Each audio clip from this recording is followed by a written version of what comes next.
So first we want to talk about with arpeggios is the difference between harmonic and melodic, because that's always something that gets a little bit confusing. Mainly because they look very similar, but they are quite different. So in regard to harmonic, we'll start with those as the first three you come up against in level one. Harmonic, as the name kind of suggests, I suppose, is harmony. You're playing or hearing more than one note at once. So you're playing a chord and you're picking the notes out of a chord. Think of something like that. Everybody Hurts by REM. Something like Stairway to Heaven. I'm picking notes, and when I finish, you can hear multiple notes sounding together. So that is harmonic arpeggios. Main thing there is you need your fingers straight because you're picking each individual string, so you've got to have really good fretting hand technique to make sure the notes are sounding. That's what we start off with in level one, harmonic arpeggios, just to make sure our fretting hand is got good technique, that we can hear all the notes. That's the number one annoying thing about harmonic arpeggios, is make sure the notes are ringing out and sounding good. Now, the way to approach harmonic arpeggios is with the isolation idea, which I'm sure you've heard me talk about before. So think of each hand separately. So even with a harmonic arpeggio, we've got two skills. We've got the picking hand, which is obviously picking, and we have the fretting hand, which is creating a chord shape. So like we'd normally do if we're working on chords, we work on the chord in isolation, we get the shape, we pick through, we adjust, we make sure we've got good sound. Then we work on the picking hand and then work on a pattern. So when you're doing arpeggios, try and do it like that. So one hand at a time. Prime example, level two, we do Green Day, Time of Life. I think it's level two, might be level three actually. Whichever level it is, we do Time of Life. And how I normally do that with students is we work just on the picking first. We do the E string and then work on the sequence. Before we even introduce the fretting hand, it's all right hand isolation, work on the picking pattern, because that's the one that's doing the most. This hand is just changing between three chords. It's this hand that's adding in the complexity. So we need to get that picking pattern straight. Then we bring in the chord hand and it comes together quite quickly.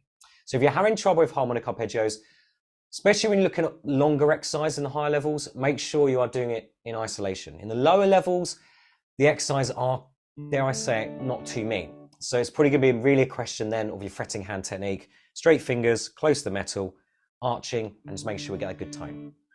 That's what we really want to work on that level one, is make sure that technique is all in place. So before I go any further, let me quickly just show you some of the arpeggio exercise, and we'll talk through them a little bit as we go. Let me just get the right screen to share. So hopefully we should be able to see now arpeggios level 1 to 5. So this is what I mean by these skill set books. It's just a big PDF of all the skills from the different levels. And level 1, and then we go into level 1. So harmonic arpeggio is the first one to look at. Now I can see we've got some higher level students on, level 2 and above. Even if you finish this, it's a good opportunity to go back, recap, refresh, especially with things like melodic arpeggios. We don't test those at the end of level 1, so it's easy to kind of not really worry about them too much. We do test them in higher levels. So we want to make sure we're getting that technique in place, keep coming back, keep obviously recapping these sort of things. So the very first page is the harmonic arpeggios. You can see you have open strings. So this is all about the picking hand. So this is isolation straight away. You don't need this hand. Then we get to that second line and you have the second fret. Let me make this a bit bigger because it's quite small, isn't it? You have the second fret on the A string. Everyone approaches this with just placing that one finger, because you obviously don't need the other finger. This is an E minor arpeggio, but we're not playing the D strings, so you only really need one finger down. When it comes to ones like this, always use the full shape. So use two fingers, a couple of reasons. Number one, you'll get to it quicker. As soon as you are thinking, oh, that's easier just using one finger, you're still going to step through, oh, it's an E minor, two fingers, take a finger off. So you've kind of got that stepping stone of a shape you know very well, and then you're taking a finger away from it. Normally that'd be the case. So it actually slows it down. So when you go with both fingers, it's a shape you've probably exercised a lot, you know really well, so you'll get to it faster. The other reason for doing a full shape, even if you're not picking the string, is if you hit it accidentally, it's still in the chord. If we pick that D note, which is a D note without the finger on it, sorry, if we pick the D string without our second finger on it, we hit a D note, we actually have an E minor 7 chord. So it changes the chord. So that's why on the extra finger down, as like a backup. If you hit an extra string, doesn't matter because you actually are playing the full shape. Just a couple of things there to watch out for when you're doing these sort of shapes. Try and have the full shape down. And then when it comes to the A minor, same kind of idea, again, full shape, but we kind of are using the full shape, so don't really get away with that one. And the final exercise is then these pivots. So trying to keep a finger down as you're pivoting to an E minor, A minor. And another thing to point out of harmonic arpeggios is you do not need to have the full shape down at once. You can place fingers as they're needed because you're playing each string one at a time. You don't have to rush, get that full A minor picked or shaped down before you start picking it. Because the first note is an open string firstly, so you don't need anything down for that. And then you put your second finger down, third finger, first finger. So if I'm doing this change, I've started picking that second bar even before my third finger's on the G string. So it doesn't need to be down straight away. You can place it as it's needed. And that makes things a lot faster with harmonic arpeggios.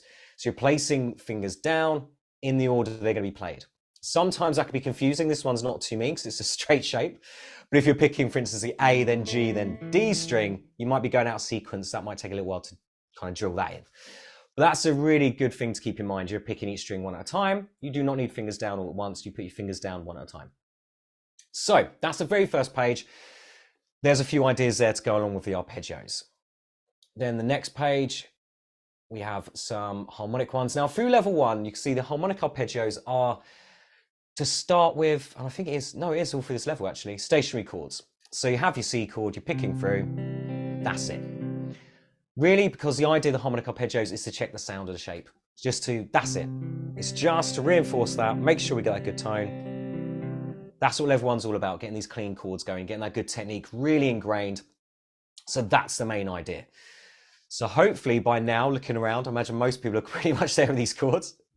But that's the idea. Any chord you have, pick through. I've said it, I'm sure you've heard me say it before. Shape, sound, speed is the 3 steps to chord. Get the shape down, pick through, get the sound down, then start moving between other chords and work on that speed. So they're the big 3. Again, based on chords that are obviously in the level, as all the harmonic ones are. And you'll see in this level, you do with the G, the chords or the chord pages have the harmonic arpeggios on them, and the scales have the melodic arpeggios on them. So you can think very much like harmonica related to the chords, because you have the chord shape, whereas the melodic is more related to a scale. Again, we'll talk more about that as we get to the melodic arpeggios, so that was a question that came up. Then this was something I really want to talk about, because quite often this is overlooked on this page. So on this page, we have lots of nice little exercises. So we're working on the D note or D shape, D string, whichever way you want to think about it. Next line is the A string, starts it off. So you're doing a 5, 3, 2, 1 in regard to string numbers. Third line mixes it up. So you've got the D string to start, A string. So you're alternating the different strings. And then eventually bring the E, and the last 3 exercises mix all those together. Again, great picking exercise. You really work on the accuracy of the right hand. But a way to take this to the next level, and if you haven't done this, you're in level 2, it's a great one to come back and play around with, is these are great generic exercise to work on any chord that is on the E string. So whenever you're playing an E string to start with, you can take any of your 6-string chords like a G, an E minor, an E major, anything that's rooted on the 6th string. When you're doing your 5th string ones, this next one along, anything that's off the A, so be that C chord, an A minor, an A major. Then going from the D string, you want to pick any chord which is going from the D. So an F major 7, a D major, a D minor. If you're a little bit further on, your D minor 7s, your D7s, all that kind of, higher level chords as well. And then you take your chords, and we take maybe, what should we pick on? 158. And I could start my G chord for that first exercise. C chord, D, and C. Yeah? So you're putting chords on the exercise. It makes it a lot more musical, a lot more interesting, a lot more fun to play through.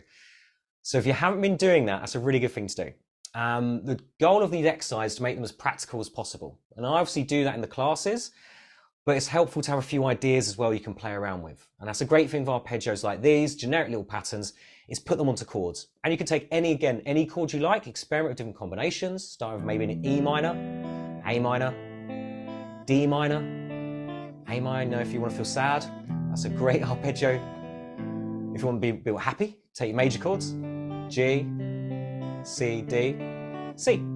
So now working obviously both hands there, you're working on the picking accuracy of your right hand, you're working on obviously your chord changing with your left. So that's a really nice thing to do with those exercises. Not a lot of people do that. They look at them as just picking exercise with the right hand. They don't bring the left. That's a really good one to bring in. Or your fretting hand, obviously, if you're right-handed. So moving on. So I'm just going to steam through a couple of levels just to give you some ideas. Now, this is where the problems start to arise when we hit this page, the melodic arpeggios. It's the last one in the book, and it's in one of the last classes. It's a tricky one, hence why I leave it right to the end. And also why it's not in the level assessment. So it's hard, it's quite tricky, but it's something just to bring in because we do bring it in higher levels and it becomes more important. And there's going to be risks. We want to be playing as melodic arpeggios. It's going to come up as it kind of, I was trying to think of a riff it's probably come up with already, but it will do if it hasn't already.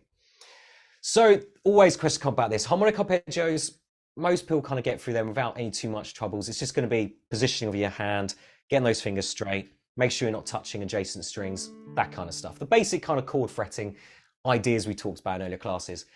This is where it gets a little bit more interesting. And those who've heard me talk about this before, I talk about using both hands, or one hand or the other hand. Both have advantages and disadvantages. So we'll kind of go through that now and talk a bit more in depth about it. So I'm going to jump straight to exercise 239, talking about kind of ascending up. So ascending, obviously, because I'm going up in pitch. Obviously, my hand's going down towards the floor. Always confusing on the guitar. Now, it's fairly easy when you have open strings. When you have closed strings, when you have fretted notes. So if we're doing like a fretted arpeggio, I don't have to really worry about anything in regard to muting. So as soon as I take my pressure off, the string's muted. So that's not too mean. It's the open strings that make it a real pain. So the way to do this, if we look at the right hand muting or picking hand muting, there's a couple of ways we can do it. One is with the palm or the side or the heel of your hand, and the other is with the side of your thumb. So you pick the string, I then just press my palm, again, the more side of hand, kind of like palm muting position, into that string to mute it. Or you could use your thumb, and I do that by picking the G string, and just before I play the next string down, my thumb is resting on top of the G string. And I think it was Cole we were talking about, that's when we jump in over strings. So when you use your palm, you feel like you're kind of bouncing over the strings, you're kind of hopping over to mute the next one. When you do it with your thumb, you probably don't feel like you have to do that. It's more of a natural motion, because you're moving your thumb down to play the B string, so you just kind of touch that G string on the way through. So it's a lot more, I suppose, natural. It's a lot more fluid than trying to use your palm, because the palm you do feel like you have to kind of jump up and down to do it. Or at least turn your hand in probably a little bit more than you normally would. So I'd probably be more inclined to probably use thumb. But have a go at that, see which one obviously makes most sense. It's going to be more personal preference than anything else. Both will work. It's just which one works obviously best for you. But they're definitely the two that I'd recommend doing. So palm your hand, or say, I keep saying palm, it's more say side. Just turn that in, or just your thumb, just resting on top of that G string as you go down. I say, when you rest on your thumb, it's so much quicker because you're already in that position. The pick's already coming down to pick the B string, you just got to lay that thumb down a little bit more. Now the problem with the thumb is when it comes backwards. And if we look at exercise 240, there's no thumb obviously under the string to then mute the G string when you go onto the D string. Your thumb's the wrong side. So the best way of doing that is probably with this hand. So we come down. As I go to fret the D string, I touch the G string kind of en route to the D.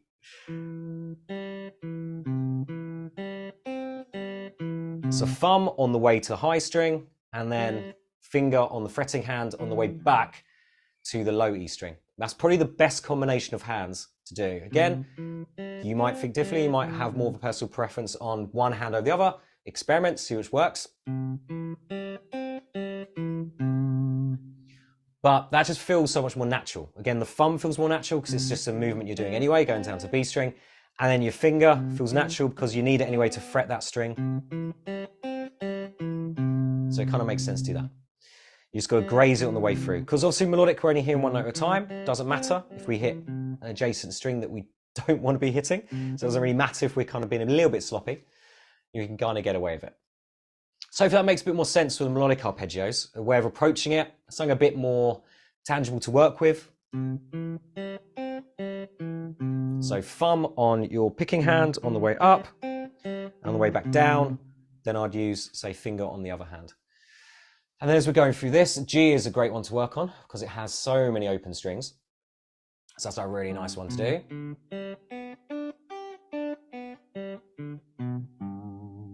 And again, you could do it with that hand. I'm doing it with my picking hand there. So when I'm doing it coming to low string, my picking hand, I'm using more of that part of my hand. Obviously, I can't use my thumb anymore because the thumb is not below, so it won't mute the strings I've just played, only the strings I'm going to above it. So you've got to use, obviously, the underside of your hands, just kind of rolling in that pinky finger.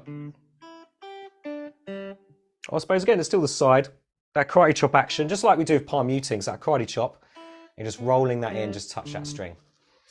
Again, that'll work, or you could use this hand as well. Experiment, see which works best. What else do I want to say about this? And then rolling as well. So when we have 2 3s, when you're playing the same fret on adjacent strings, rolling the finger between the strings rather than taking it off is a really smooth way of playing strings. So if you haven't done that before, if I'm coming down, my tip of my finger is on the B string in fret 3. I roll the flat of my finger on the E string fret 3, then roll back that tip again. So rolling between those strings. You can hear there how smooth that is, as opposed to there's a bigger gap when you have to take your finger off. There's a lot smaller gap. Up until the point that I remove the pressure off the previous string, that's when the sound obviously stops, but it's just before I play the next note. So there's not really much of a gap at all when you're rolling. So that's a really good technique to start using, especially with something like the G, really nice one to practice on that one. So rolling of fingers, that works really well. With scales, with arpeggios, yeah, really good technique to look at, makes it really smooth. So that's kind of the end of level 1, where we start bringing in the arpeggio kind of concept, if you like. Again, harmonic, not too mean. We're not changing. We're staying in one shape. We're picking through. We're just making sure we've got good tone. We are, again, maybe higher levels. It's not a bad thing to start looking at in level 1, but definitely in level 2, this would be a good one to come back and play around with, which is the one where you're picking the different bass notes. So you're playing your 6th string, then you're playing your 5th string, you're playing your 4th string, take in some chords, coming up with your own little chord progression, make it musical, making it a little bit more interesting. Again, this is the only problem with the method, G4 method. It's obviously skill-based, which makes it a bit dry. So anytime we can bring in chords, we can bring in backing tracks with our scales to practice improvising, anything like that, we can make it a lot more musical and a lot more fun to do. So any example like that will work really well. Is there anything else I wanted to say about level 1? I think that's about it. Again, the isolation, so that's something to take on to the higher levels as well, thinking about each hand individually, especially when we have complicated patterns. But we're not going to go too crazy.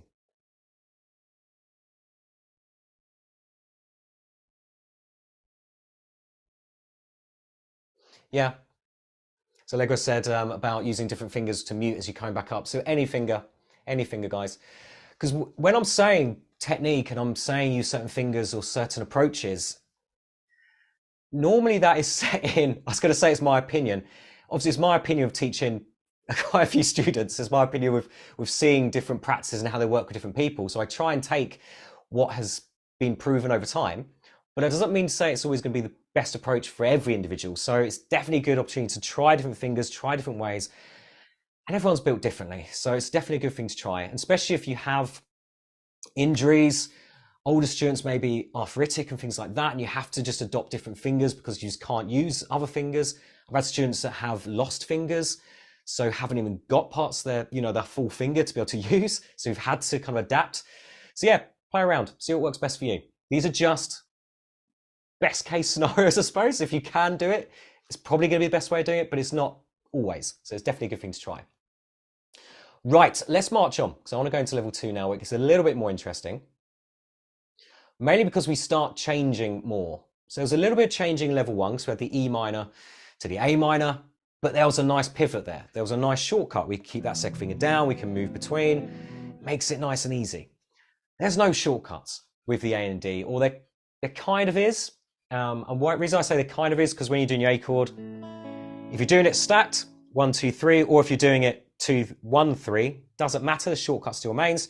You can push out your third finger. So third finger just moves along the B string. First and second drop, second and first spread apart. So there is a little shortcut there. You can move that third finger up, doesn't have to leave the string. But we've still got to change. And obviously it's that little bit quicker. And we've got eighth notes. So this is where normally people go in level 2, really excited to build the next level. I've passed level 1. And then they kind of hit this brick wall of these arpeggios. Like, oh, damn it. This is really hard. And it takes a fair bit of work to get that speed of change. Going from that A to the D. But this is where ideas like putting down one finger at a time come into play. This is where ideas like, oh, there's 2 open strings there. So you've actually got a beat before you need to put a finger down. So you've got half a beat in that bar of A, you've got half a beat in the bar of D. So there is actually a little bit of time there to transition. But yeah, we definitely want to be aware of putting down one finger at a time. Now I'm using that third finger, I'm shooting up, but then I'm putting that first finger down next. Then second finger down is basically the last thing to go down. Again, if I do that nice and slow, try and mimic it like I'm doing a bit faster, you can see my fingers just going down as they're needed. That will speed things up so much. So if you're thinking now the mindset, I have to have the full shape down before I pick anything, that's going to take a lot of repetition to get that kind of habitual movement really locked in. So yeah, one note at a time, one finger at a time. That will really help with these. That will really, really help. But yeah, everyone always finds these quite tricky. As I said before, I would work on a few classes at a time because you want to work on a few skills at a time. So don't just sit on this class drilling these arpeggios, getting annoyed, getting frustrated because it just doesn't get faster. Move on, come back, work on them in isolation again, build it up. Maybe work on, say, a few classes at a time, because these will take a while. These normally take months with the students of just going around it. And that's what I do. I move away, I come back to it. So I'm working in a session with my offline students. I dive all over these books. So I start with this, we start with the chords, we go arpeggios, and I might dive to a scale, I might dive to some ear training, which is later on in the book, then I dive back again. I move around quite a lot in the books, just to make it a bit more interesting, to make it, say, a little bit more diverse, a little bit more interesting, you've got more to go through. So yeah, feel free to do that as well. Download the PDF, dive around a little bit. Then use the classes to kind of give you a bit more structure to actually approach it. Yeah, move around. And someone else said about, going away from the class and working from the PDFs and the exercises, because some of the exercises are spread over 2 classes. Yeah, do that, and then use the classes just to double check that you've got it right, and then try and play with me. If you can get it obviously the same speed as me, perfect, you're rocking and rolling. Anything else we want to talk about here? This is all the arpeggios. I've taken these off all the chord pages. In level 2, on the A chord page, you have the A harmonic arpeggios. On the E chord page, you have the E harmonic arpeggios. I've just cut them off and stuck them all on the same PDF. This was my afternoon today of literally doing this, constructing PDFs. Oh, it was a ball ache trying to get all this done. But I've actually worked out how you can put pictures into preview on a Mac. So if anyone wants to know that, let me know. So I had to work around how to do that. Anyway, so they're the harmonic arpeggios. We know about that. Change in between them. Again, look for the shortcuts. If there aren't any, remember, one finger at a time. Look for the open strings and use that as transition speed. All that kind of good stuff. And then this is where we really start coming into long form exercises and actually put them together into more of a tune. It sounds a bit more like it's a little bit good riddance, isn't it? It's those same chords. It's a little bit Sweet Home Alabama, which is basic good riddance backwards. So yeah, these are really nice chords to play with. Everyone always misses out the tie. So if you're not, because this is the thing for the progress check, it might be a level assessment. I can't remember where it comes in. But yeah, it's one of them. So if you haven't got that far yet, watch out for that tie, because that always catches everyone out. So the rhythm for this is 1, 2, and 3, and 4, and everyone always goes 1, 2, and 3, and 4, and doesn't miss out that little 3 that's got the join, which means keep it held, don't re-pick it. So yeah, so this is a great example of moving between the shapes. Lots of open strings and lots of shortcuts, because that third finger on the B string can stay down all the way through. So that's a really nice one, actually, that one. That's the first long 4-bar exercise we start putting these harmonic arpeggios together in. Melodic arpeggios, again, still open strings using this E minor. Again, all the same techniques we talked about. Rolling the finger works really well with this one. A lot of people approach this like this. They'd use their third finger on the E string, they'd use their first and then maybe the second, like they're playing an E minor shape. If you roll your finger, it makes it so much quicker and easier to control the notes as well, because when you roll off, the note stops. So it's a lot easier to get that nice clean sound. Lots of open strings, that's a really nice one to work through the E minor. And then as we get to the end of the level, we then start having our close shape, so actually moving around the neck. For our D major arpeggio. B minor, we play it in multiple positions, so we're playing it down here, but then we put it all the way up here.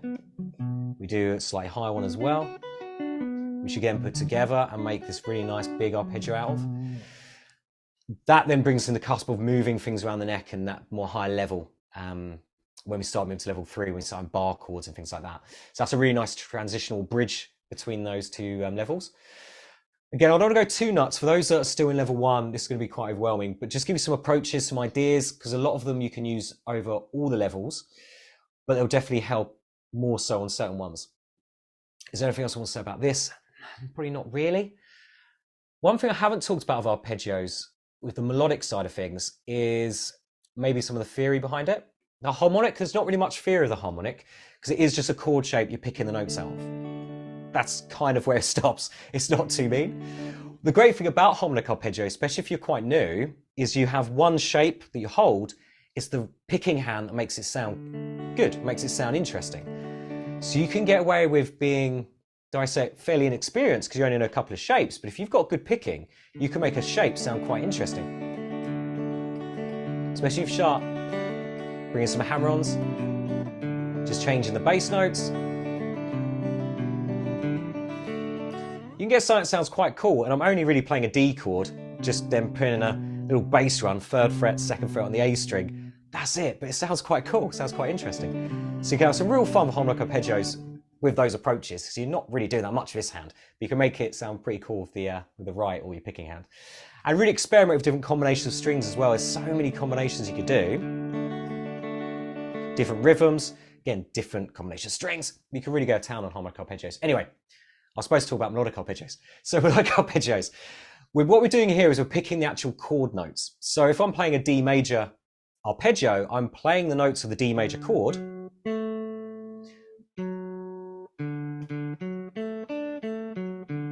So that is the notes in the D major chord, the D, the F sharp, the A, then back to D again. The D major chord only has 3 notes in it. That's it. Now, if you've got this far in the level, you'll probably know the D major scale. We've basically just taken some of the notes out of that scale to make that arpeggio. Chords basically derive from scales. So there's a little bit of theory. I don't want to go too much into theory today, but a little bit. I think that's quite helpful to know that you're playing chord tones. That's definitely very helpful when you start reaching the higher levels and you start using arpeggios for improvisation and lead guitar playing. That is the benefit of melodic arpeggios. You're playing chord tones. Why is that important? Because you're playing over normally chords. So someone's playing a chord progression and you're playing a solo over that. If we've got like something in the key of D, like I was doing there. Most people approach that just with the D major scale.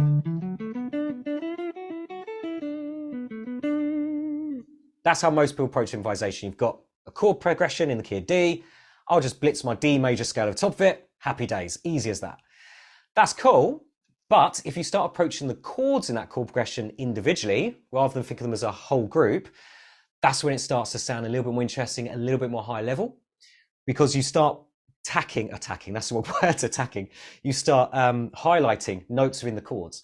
So when them change into a G chord, if I play the notes which are in that G chord, a G, B, and D, that's going to target those notes really well and fit with that chord really well. So it sounds really good. Really, really good way of approaching your lead playing with arpeggios, because you highlight chords. It's really good as well if you're playing a chord which is not in the key. So say we've got like key of G, and we throw in like a B7. B7 is not in the key of G, so we've left the key. So if I'm playing my G scale over all those chords, because I'm in the key of G, and a chord comes along which is not in the key of G, and I'm still playing my G major scale, it's going to clash because I'm playing over a chord which is now out of the key. So it's got notes which are not in the key. For instance, this has a D sharp in it. My G major scale has a D in it. So if I play both of those, you get that sound, which sounds horrid. So you've got to anticipate that and think, oh, my B7's coming. Oh, that's got a D sharp in it. I need to now put a D sharp. So if you know your arpeggios, you just play a B7 arpeggio over that chord. And then you go back to your G scale for the rest of the chords. So you've got a little shift just to play over the top of that chord. So again, I'm going a little bit more high level, but just for those that have started looking at this, maybe those that even started approaching this, these are why we use arpeggios. I'll probably do a workshop more along kind of the way about this, because we did the beginning improvisation, the blues improvisation. The next step would be talking about using different scales. Maybe we'll do one on major and minor pentatonics. Then we'll probably do one on arpeggios, probably do one on modes. It's like Mixolydian and Dorian mode. Say chord tones like the arpeggios. So yeah, that's kind of the kind of levels we do our improvisation. So I'm kind of talking a little bit higher level, but again, that's how we use arpeggios. So it's good to know this sort of stuff. So at the minute, this is great for ear training for low level students who haven't really done much improvisation. This is really good for your ear because you are playing the notes of a chord.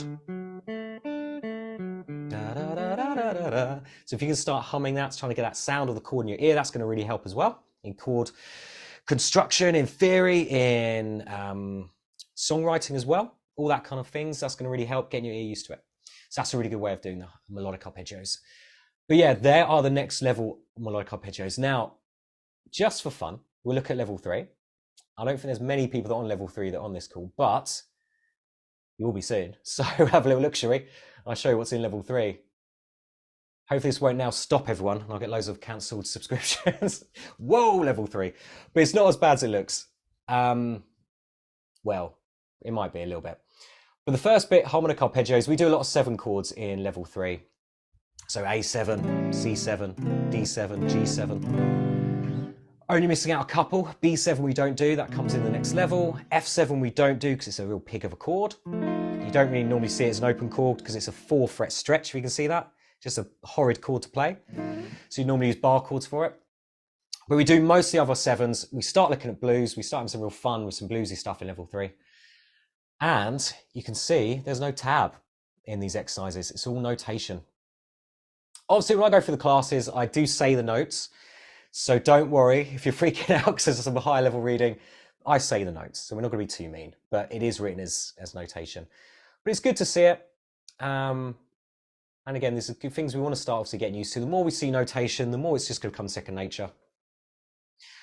But as I've said all the way along, the goal here is not to make you, a concert reader or very high level note reader. It's just giving an understanding of that, because that then gives us the language of music. Every other instrument reads that type of music. It's just guitar that has tab. So it's a good one to know, especially if you want to play with other musicians, if you want to be in a band eventually. The people that normally are fronting bands are like the pianist, the drummer. I've been in bands where the drummer's been in lead, kind of the lead of the band. They don't read tab. So they would always give me charts written with the tab holes like that. So it's good to be able to read these sort of things.